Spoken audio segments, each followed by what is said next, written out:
Welcome to GoPowerCat.com's Friday Shoot-Around, sponsored by Riverbank Brewing. Now, let's head into the studio. Welcome in here to the Friday Shoot-Around. I am Ryan Gilbert, joined as always by former Kansas State guard Clint Stewart. The Wildcats are coming off of back-to-back wins, back-to-back dominant victories inside of Bramlage Coliseum over West Virginia and Oklahoma State.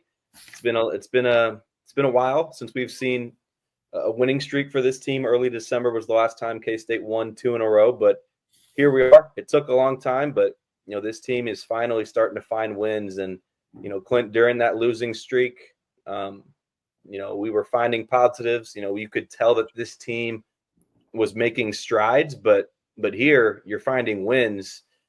I guess I wanted to ask you, where has this team been? But I think this team has kind of been playing this way for the last couple of games, and obviously they played better and some stuff changed, but Drum Tang stayed true to his message, and here we are, back-to-back wins for the Cats. Yeah, and it was 2 big wins at home, that you really had to have against obviously Oklahoma State, one of the bottom teams in the Big 12, and West Virginia has been a little bit up and down. They have some good wins, but I think we all kind of know as well their second best player has been out for quite a while. So there's 2 that you had to go get, and it was really good to see that we came out and with a lot of intensity. I mean, the first game against West Virginia, the crowd atmosphere was amazing. The players, played really well, and then obviously the second game we just led from start to finish against Oklahoma State in a game that, you say we should have beat them at their place as well. And so, this part of the season in the Big 12, every win obviously is important and every win is a must win. And so it's really good to be able to hold serve at home.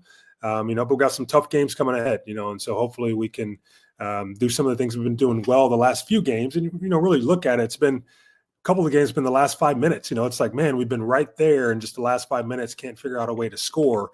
It was kind of nice. And in these last 2 games, we didn't have to worry so much about the last 5 minutes of the game. So hopefully we can play really well as we move into the rest of the season.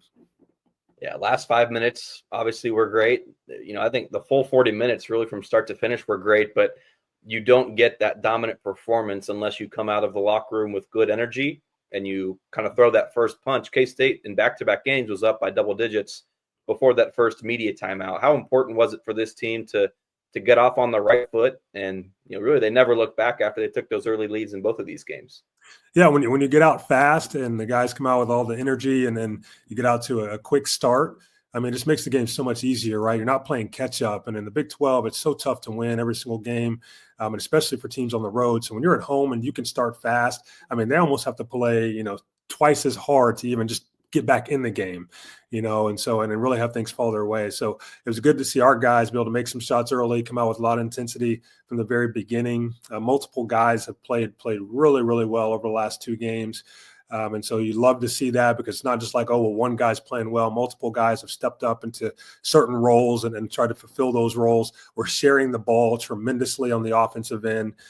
You see the ball just whipping around side to side, which is creating closeout opportunities. Coleman Hawkins has turned down a lot of what would be open threes to drive the basketball to try to get a better shot, and I think that's really been the staple of the last 2 games in our offense, which has really opened up. And then defensively, we've been really aggressive, and you come out against Oklahoma State and force as many turnovers as we did, over 20, you're going to have a chance to win the basketball game. And so it's really good to see our defense is also stepping it up. You mentioned multiple guys. Would you, if you had to pick one guy that's been the MVP, the most important player of these last 2, who would you pick? I would pick Coleman, and the reason why, you look at this last game, and this last game he had 15 points, 9 rebounds, 3 steals, 3 blocks, 6 assists. That's an NBA type of stat line, for like a LeBron James type of stat line, right? But just the way that he's moving the basketball, the way he's not settling, I think he's making everyone around him better on offense, and so I think that's been the key for us the last 2 games is, offensively, we've looked so much better because he's playing well, right? And when he's in there and finding guys are running the floor, dropping passes to the bigs, he's finding the guards for shots. It makes the game easy for everyone around him. And so, so now Hoslin's getting some more open looks, right? Doug's getting more open looks. And those things will have a better chance of falling down. So he's been playing really well, I think, the last few games, and hopefully he can continue to do that. Yeah, I agree. Coleman's been has been great, but Coleman's been he's been pretty consistent for most of this year. You mentioned Doug. Doug is a guy that missed a game and wasn't on the court in crunch time against Tech, and maybe had some buy-in stuff that Tang and his guard had to work out. Tang mentioned it early in the year that they had maybe a good but not a great relationship. Now that he's starting to really flourish, 6 assists and only 1 turnover against Oklahoma State in the most recent game. When he gets going, along with Coleman, that's kind of a dynamic duo that this team has. Yeah, well, I've always thought Doug is the little engine that could, man. He's kind of what gets us going, right? Because he has the ball in his hands all the time. As the point guard, he has to distribute as well. If he can be more consistent from the outside, that's only going to make us even better. But he's very, very talented. I mean, he's very quick with the basketball. He's able to make shots around the rim, which most guys his size cannot do. And so, when he's playing well and he's trying to defend and trying to be the head of the snake for our team, I think it just makes us better as well. And then you have Coleman, who can do a lot of things from the point forward spot, and in that tandem, it makes things easier, man. I mean, CJ Jones, he's able to come off the bench now and just kind of relax and fill into his role, and he's played really well last few games. I mentioned Hazen making shots, and so it just, those two guys are going. I think everyone around them can then just relax and not try to press, right, and not try to do things that are outside of their comfort zone, because our two guys, Doug and Coleman, are playing really well, and we can just feed off of that. Clint, I'm sure you went through some losing streaks when you were coaching at Bartlesville, and it might be natural or comforting for a coach to just kind of try to switch everything up and dump everything you've been doing. And that was not Jerome Tang. Jerome Tang stayed true and was always confident, and he knew his team was close. I'm sure that's a challenge as a coach to not give in and just stay true and keep his guys locked in. And here we are now. Kansas State, like we said, has won back-to-back games. Yeah, well, I think, you talk about we were close, but I think you could see the shift just in the buy-in from the guys and how hard we started playing, right? And so when you start seeing that, then you say, okay, the guys are starting to listen to what I'm trying to get them to do, right? They're trying to do what I'm telling them to do. And then you say, well, we had a couple close games where, the ball bounces one way or the other, and we would have won, right? It wasn't like we were just getting blown out every single game. You say, man, we really need to change, a lot of things up. I think there was a few tweaks. And some of that was from an energy standpoint. Some of that's from a ball screen defensive standpoint. A few tweaks that I think we've done that have really just kind of helped us excel and then kind of push forward, within these last 2 games. But that doesn't mean that, that's the tell all. They got to continue to play well, continue to do the things that need to be done to win basketball games. And like I said, hopefully in the last 5 minutes of the game, we can figure out ways to score the basketball that allow us to be on the winning side. Yeah, Jerome Tang mentioned after the Oklahoma State win that they maybe simplified some stuff and slowed things down, and you're not throwing so much at guys. But, so that's something that, just simplifying stuff has helped out this team as well, Clint. But I was going to save this for the second half of the show, but I understand that you got the whiteboard here, and you wanted to break down some of the ball screen stuff that's been sticking out to you. I'll just, the floor is yours, Clint. Go ahead. Yeah. So we'll go through a few ball screen actions and talk about a little bit different ways you can guard the basketball off the ball screen. And there's really only like 6 asterisk, maybe 7 ways you guard ball screens, whether that's in any type of level. We'll talk about one of the things that we were doing early on and some of the things we've switched up. So see if we can see my whiteboard here. Let me get you down, or you can see the whiteboard. I got my X's, so we'll kind of go through this, and hopefully it'll make sense for those that are basketball fanatics here. So let's get my X's here. My 5-man. All right, so they're kind of in a 4-out, 1-in type of set, right? And so as the 5-man comes up and sets the ball screen, one way you can guard it is you can trap it, right? And so as that 1 comes off, right, the guard goes over the top. X5 then traps it, right? 5-man rolls as he traps. X2 then has to, right, help on the 5, try to run through that pass, knowing that this guy's going to rise up the floor, right? So kind of have two on one on the backside. These guys can also do boxes and elbows, but usually when you trap the basketball here, you want to take away the first pass, which would be this easy pass here, and then you want to try to make them play out of that, or these guys have high hands. So that's one way you can guard the basketball off the ball screen. The other one, which you see that we've started to do some, right, is you can switch it. So as they set that ball screen there, right, pretty simple. You just switch. The guard has to get underneath the big, so the big doesn't have a free roll to the rim, right? But that also can put, a guard on a big, right? more than likely they're going to try to throw it back and then throw it inside. And we've done that before. And Coach Tang likes to guard that way. We did a lot with Tyler Perry last year. He did it, in the first year as well. And so he likes to do that. And we'll see us do some of that. Usually you want to switch when it's more like the 1 and 2 setting screens, or even our 4, where, hey, it's not their big 5-man that's going to post us up. That's another way you can do it. The third way is you can push up, and a lot of teams don't guard it this way anymore. But if you have a big that's really good, like Hunter Dickinson, at rolling to the rim, and you don't want to have your big, lose contact of him, he can just push up on him, and the guard will go underneath both players, as this guard is not a shooter, right? They want to drive underneath both, and you just get back in front. Right. And we used to guard the ball quite a bit like that with Luis Colon, because he was a bigger guy, right? We didn't want him out there trying to hedge and try to stop the basketball. And if we're guarding a guard that couldn't shoot it, then, hey, he pushes up, we would go underneath and just meet the guard like that. Another way is you hard hedge. So if you're coming off the ball screen and the ball screen's there, right, the big can hard hedge, which means they got to get parallel to the sideline, right? And you want to make this X1 then bounce up at least 2 dribbles, and we call it over under. So this guard would go over the 5-man, under the big, to then catch the guard here, right? And as he catches the guard, now the big sprinting back, right? Sprinting back to take away the roll. All right, over under hard hedge. But that's really important. You have to have an agile big man who can get out there really quick and be able to make that guard bounce the basketball up the floor, right? So this guard can then go over the 5, under the big, to then get back in front. Got to be very athletic to do that. What you saw we were doing early on, though, is we were doing a drop, all right? And so within a drop, basically, is we were saying, hey, go set the ball screen. Our big is going to drop here, and this guard's going to come over the top, right? And now we're going to play like this. We're chasing the guard over the top.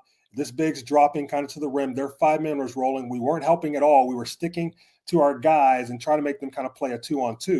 But what you saw was a lot of times this guard was good enough to then get in here and lob the ball to the 5 for a dunk, right? And so that way of guarding the basketball, I think the ball screen, I think, has really hurt us early on in the year. Ideally, you stick to these guys because you have a guard that's not a really good scorer. And so they come off of that and they maybe don't kind of see it here. It kind of gets mucked up, and there's a lot of guys, they don't know what to do. They might turn it over, or they might just bounce back out. That's what you want them to do. But when you have a good guard that can come off and shoot that, 10-footer, 15-footer, or can make a play at the rim with the big, it's not ideal, right? And so you saw now we've really switched things up where we're kind of doing a soft hedge. And so as the guard comes off the ball screen, our big now is soft hedging, almost like a trap, right? The guard still goes over the top. This big rolls. This big is staying with the guard until our X1 says, hey, get back. I'm back in front. Now that tells the big to then sprint back to his, right? These guys are kind of more in boxes and elbows, kind of in there, right? Which has given us an opportunity now to slow down the basketball at the point of attack. So at the screen, right, we're slowing it down right here and making this guard then flatten out. And as they flatten out, we're able to now sprint back, get in front, right? And our big is sprinting back to their X5, right? So that's what you've seen, kind of some changes in how we're guarding the basketball now off the ball screen. You will see us switch still some, especially 1 through 4. We'll switch if Gassan's out there, Hawkins at the 4. There's still a lot of switching going on. But those are kind of the main ways you can guard the ball screen. The last way would be an ice if it's on the side, and this is kind of real, let's just kind of move these guys over here just so it makes it easier to kind of see it. But if you ice it, means you're going to down it, right? So as this guy comes and sets the screen, you change your angle, you're going to send it down to the baseline side. This guy's still in a drop, right? But just don't let them use the screen. These guys have to be in here to help on this roll or drop pass to the 5. So we will do that. That is only available really when the ball is on the side of the floor. You can try to ice it and keep it down and then, make this guard try to make a play, right? And you can even try to trap it there, and all these guys are in here taking away the roll. But a lot of changes we've made in the ball screen. I think they've been great. I think our defense has been really, really good the last few games, and then hopefully we can continue that as we move into the rest of Big 12 play. Good stuff, Clint. That was awesome. And those who are listening on Spotify or Apple, whatever, you've got to get on YouTube and look at the breakdown from Clint. But before we take a break, how much of it in college basketball or basketball in general, not just at the college level, but how much of it is just a game of chess with the way that, for example, a team is guarding the ball screen or the way a team is doing something How much of it is just adjusting and adapting to what your opponents are doing? Yeah, and you got to do that a lot. I mean, it doesn't matter, what you do or what you have planned for the game, right? You want to try to go out and execute that plan, but as another team comes back and does something a little bit differently, right? You might come out and say, "Hey, we want to be in a drop because their guard doesn't really look to score, and so let's be in a drop on the ball screen." And then that guard comes off and makes 2 or 3 plays, and you're like, "Okay, well, actually, he's looking to score today, so we're gonna have to change this up and do something differently." And so it's all about adjusting, about in-game flow.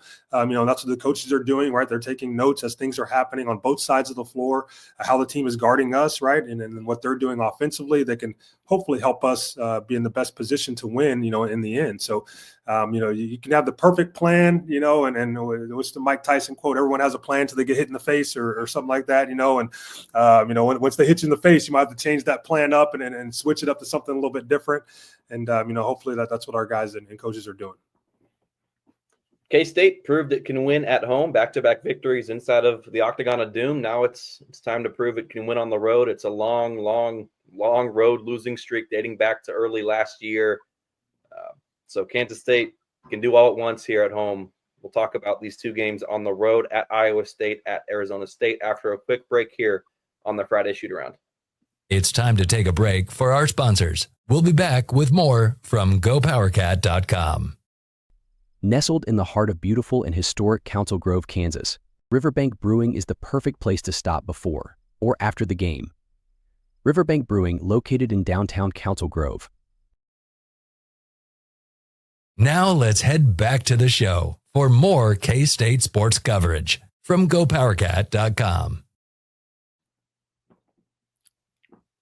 Clint, Kansas State loses at Allen Fieldhouse, and that was probably a game that the Wildcats had a true chance to win if it doesn't have, if they don't have that slow start. And you lose to Houston. I know it was a home game, but Houston kind of sets the standard for what it means to be a top-tier program in the Big 12. My point here is home or away, Kansas State has played some good teams, been in some good atmospheres. How much can those experiences help this team moving into Saturday's game at Iowa State, where you're going up against one of the best teams in not only the Big 12, but in America, and also going into a pretty hostile environment? We'll break down Iowa State specifically, but how much can these past games help prepare K-State for this one? Well, I think the KU one specifically because the atmosphere in Hilton Magic, right, up at Iowa State is phenomenal as well, and they have a really good student section and crowd. They really do support their basketball team. It's a very tough place to play and go win. Iowa State hasn't lost at home this year. They're 11-0. And so, I really liken it to Allen Fieldhouse and then the game at KU, maybe not as loud at a tip off, but just the atmosphere in general and how hard it is to win, where they probably get a few more calls than what they normally do at home. And so, hopefully that game has prepared us, and then has really set the tone for, hey, we have to start fast. Like we cannot go up there on Saturday and have a slow start on the road in Hilton Magic and think that we're going to win the basketball game. And so, these last 2 games, we've started fast. We got to carry that into this next game on the road at Iowa State, a very, very good basketball team, very well coached, and have some really big wins already this year. And so it's going to be a tough place to play. And hopefully our guys are up for the challenge. Was Iowa State always, when you played, like Hilton Magic, was it always that loud? It always was. Yeah, it always was. And it was so hard. I don't remember. I think my senior year, I believe we won at Iowa State. But that might have been the only year we actually won at Iowa State. We always beat them at home. But, they had some really good players back then, Curtis Stinson and Will Blaylock. And, oh, man, we played up there. It was just like you're playing, like I said, like it was like Allen Fieldhouse. You're playing against 7 almost, what it feels like when you're playing up there. And so it's fun, though. It's a lot of fun atmosphere. K-State, after beating West Virginia, I one of my biggest emphasis was, Kansas State has to stay locked in, has to stay hungry, not getting complacent. And that's, if you're, a K-State fan, that's something that probably makes you feel good heading into this Iowa State game, is the fact that Kansas State has proved after a win that it didn't settle, remained hungry. And obviously it's going to be an uptick in competition, but Drumtang mentioned that, I think he said that Kansas State had their most fun practice of the year on Tuesday before the Oklahoma State game, just because of how competitive it was. So you got guys that are bought in the locker room, in practice. That, Clint, I'm sure you can attest to this. That translate. You practice how you play, right?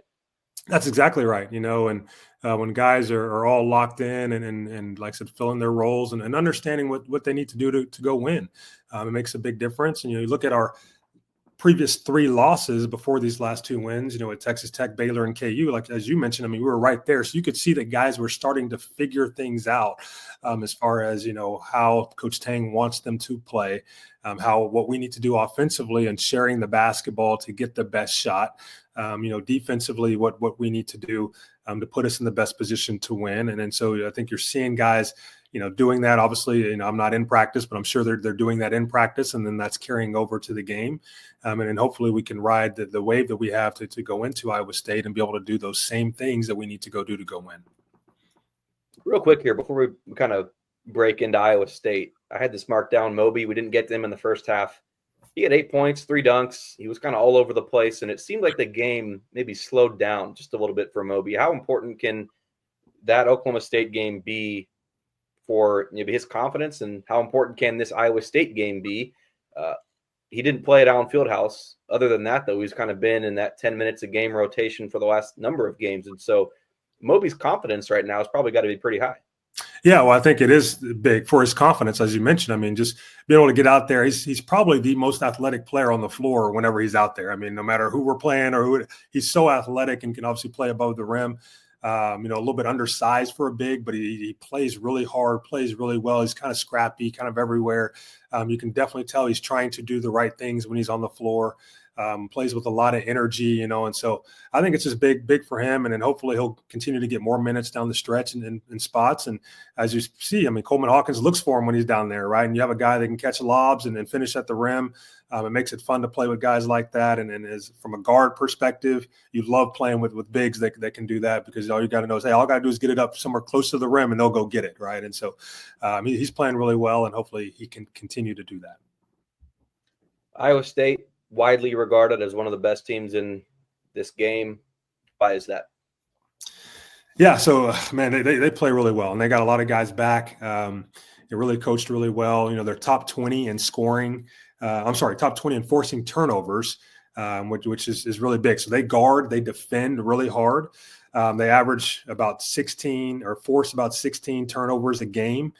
So we're going to have to take care of the basketball. And I think that's going to be first and foremost. We can't have, silly lackadaisical turnovers that puts them into, advantage situations on the offensive side. So that's really big. And then scoring, they're actually 12th. So they average about 84 points a game, and they're 12th in scoring. So they can get out, they can score the basketball. They have multiple guards that can score. I think it's is it Gilliard or Gilbert? Sorry, Gilbert is got a great last name. Yeah. He's one of the best guards in the Big 12. So, and he was last year, and he's a very good defender. He distributes the basketball for him, and he gets after it. He doesn't back down to anyone. So, like I said, we got to take care of the basketball, limit our turnovers. We got to stick through adversity, stick together through adversity. It's going to be a tough place to play. The crowd's going to be loud. They're going to go on runs, right? We're going to have to stick together through those, and we can't get down early, double digits. I mean, we have to just kind of stay in the game, right? Don't get down 15, come out and it's 19-4, right? Like, we just can't have that happen. So we just got to stick around, stay in the game, and then down the stretch, find a way to score in the last 5 minutes of the game in a hostile environment against a very good team that, like I said, hasn't lost at home. So I kind of like the Russell Westbrook mentality of why not, right? And so you're going in there, and no one probably gives you a chance, but why not? Why not us? And that's got to be the mentality going into the game. Yeah, you mentioned taking care of the basketball.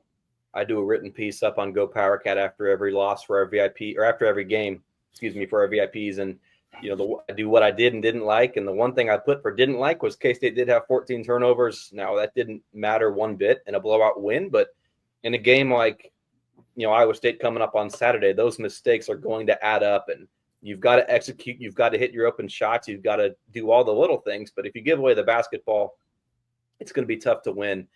Taking, a look at kind of just bigger picture, Iowa State, you mentioned they've got, I don't know the exact numbers of minutes that returned from last year, but when you've got that much continuity, guys that have been there, done that in the Big 12 in your program, you don't have to go through that gelling process. Iowa State's been an elite team kind of all year. Kansas State's playing really well over these last 2 games.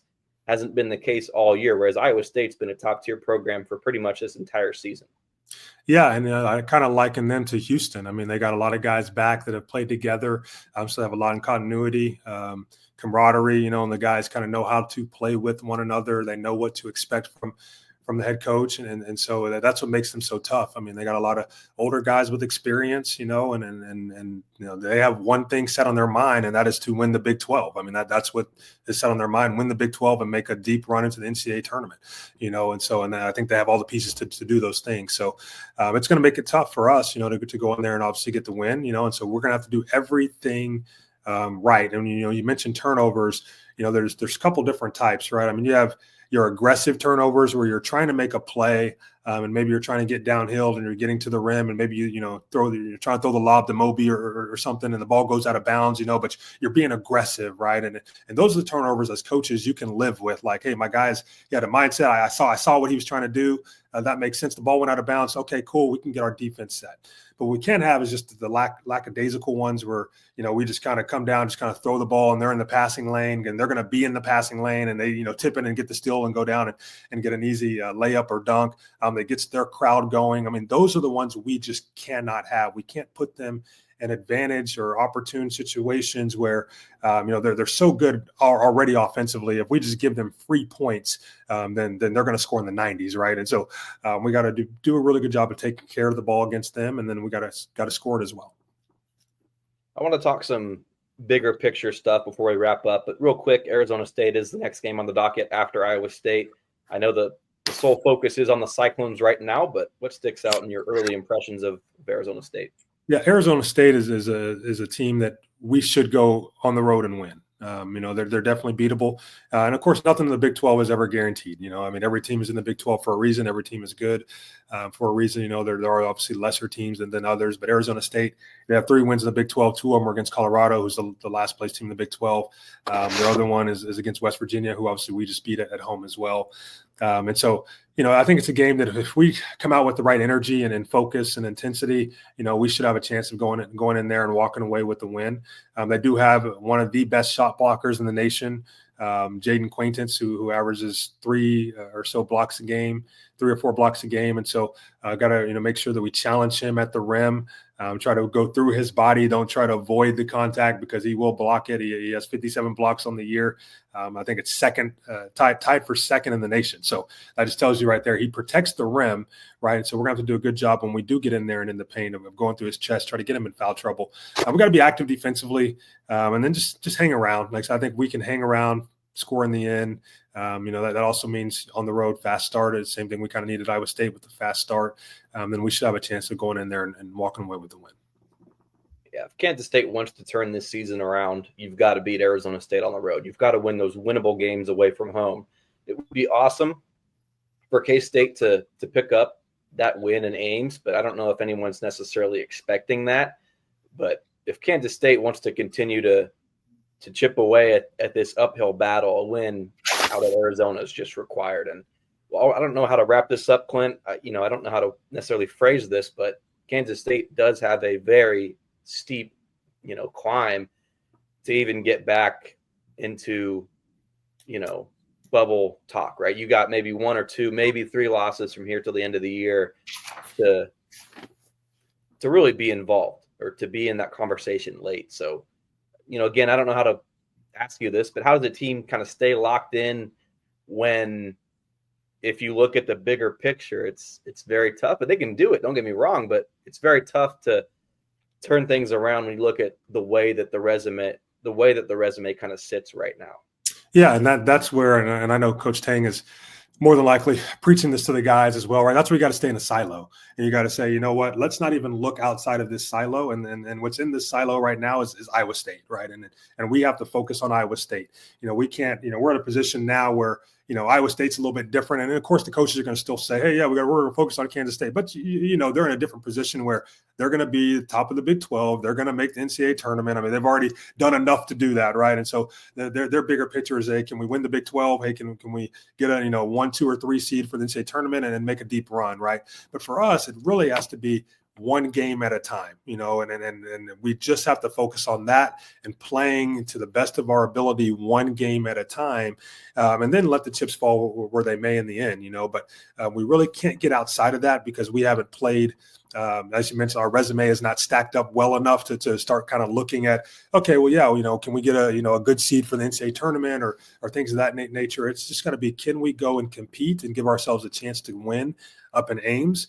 And once we get through that one, all right, now let's turn our attention to Arizona State, and can we go compete and give ourselves a chance to win? And if you can stack, 1-0, 1-0, 1-0, and you stack those on top of each other, then you can look up at the end of the season and say, okay, hey, we just made a run. Now we have a shot of, being on the bubble or obviously getting into the NCAA tournament, wherever that might be. So, but right now it's just stay in the silo, stay focused in on the next game, and let the chips fall where they may. Yeah, I'm sure Jerome Tang would agree 100%. He always talks about treating every game like it's its own season and kind of putting it in a box and shoving it away afterwards. And so, yeah, K-State's got a chance to, maybe shock the world in Ames, but, more importantly, a chance to pick up a road victory at Arizona State. And if Kansas State can get that one and can defend its home court, you never know what can happen in college basketball. So, Clint, appreciate you hopping on as always, man. I appreciate you bringing out the whiteboard as well. I'm Talk, right? Talk. The talk. We should, yeah, we'll bring this out more often, man. That was great. Again, if you're not watching and you're just listening on the podcasting platforms, you're missing out. But Clint, I appreciate you as always, man. I appreciate it. Yep, we'll be right back here on the Friday Shoot Around next week as Kansas State travels to Iowa State and Arizona State. Thank you for watching the Friday Shoot Around, sponsored by Riverbank Brewing. This has been a GoPowerCat.com and Spirit Street production.